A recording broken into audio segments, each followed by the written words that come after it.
Aujourd'hui, je vous propose de découvrir deux approches pédagogiques majeures dans l'enseignement des mathématiques à l'école, la méthode de Singapour et l'enseignement explicite.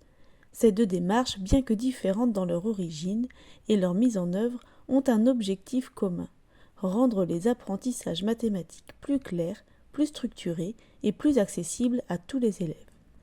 Elles s'inscrivent pleinement dans les attentes de l'éducation nationale qui valorise la compréhension en profondeur, la maîtrise des procédures et le développement du raisonnement.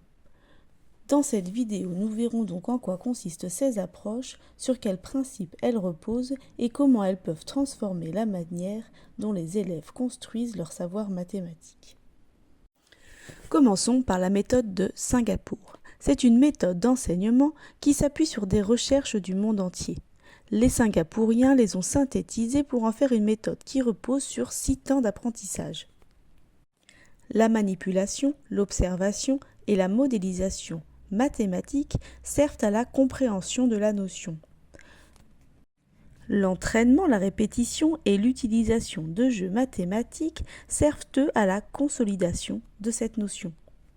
Puis vient la résolution de problèmes qui consiste à transférer la notion. Toutes ces étapes vont vers un seul but, l'évaluation de la notion. Dans cette méthode, 3 concepts sont importants à comprendre. Le concret, imagé, abstrait. Tout d'abord, le concret. Pour comprendre, les enfants ont besoin de toucher, manipuler et voir l'objet. Pour cela, le professeur remplace les données d'un problème par un objet, un cube, un jeton. Les élèves peuvent ainsi les manipuler comme ils le veulent. L'objet est ensuite remplacé par une image ou un schéma, c'est l'imagé. Enfin, lorsque les enfants ont compris le principe, la situation mathématique peut être résolue par des symboles et formules, c'est l'abstrait. Ensuite, la modélisation. Les élèves sont amenés à représenter les situations mathématiques à l'aide de schémas qui permettent de visualiser les quantités en jeu. Le modèle en barre est une représentation emblématique de la résolution de problèmes de la méthode de Singapour. Et pour finir, la verbalisation repose principalement sur les interactions entre pairs, privilégiées dans ce modèle pédagogique. Passons maintenant à l'enseignement explicite. Il s'agit d'un enseignement méthodique où l'activité de l'enseignant et de l'élève s'inscrit dans un processus structuré qui favorise un engagement actif des élèves et vise leur autonomie dans la réalisation de tâches simples puis complexes. Attention, l'enseignement explicite, la pédagogie explicite ou encore l'explicitation des contenus sont souvent évoqués depuis le début du XXIe siècle en étant associés aux sciences cognitives. S'il y a des points communs ou des intitulés proches, les méthodes et cadres théoriques diffèrent. L'enseignement est explicite pour les élèves, notamment par la formulation à voix haute des processus mentaux par le professeur. L'apprentissage est rendu visible par l'enseignant, notamment par son questionnement systématique pour vérifier la compréhension des élèves. Cet enseignement repose sur 5 étapes. Tout d'abord, l'ouverture.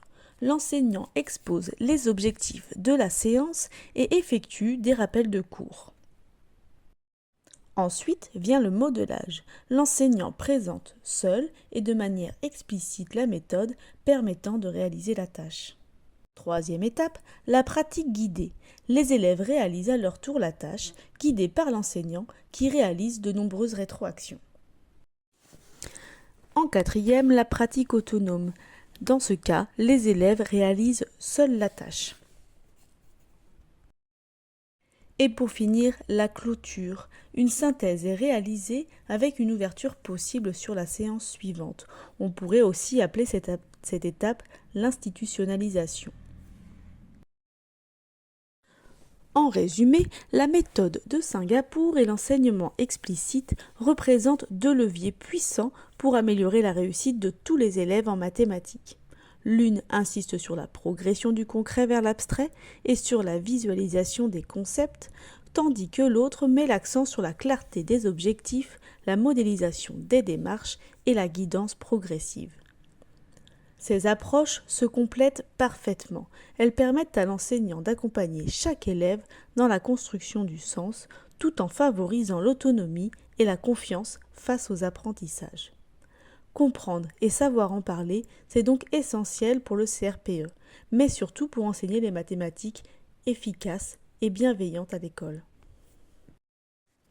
Si cette fiche de révision vous a plu, n'hésitez pas à liker, à commenter et à vous abonner pour suivre mes autres fiches.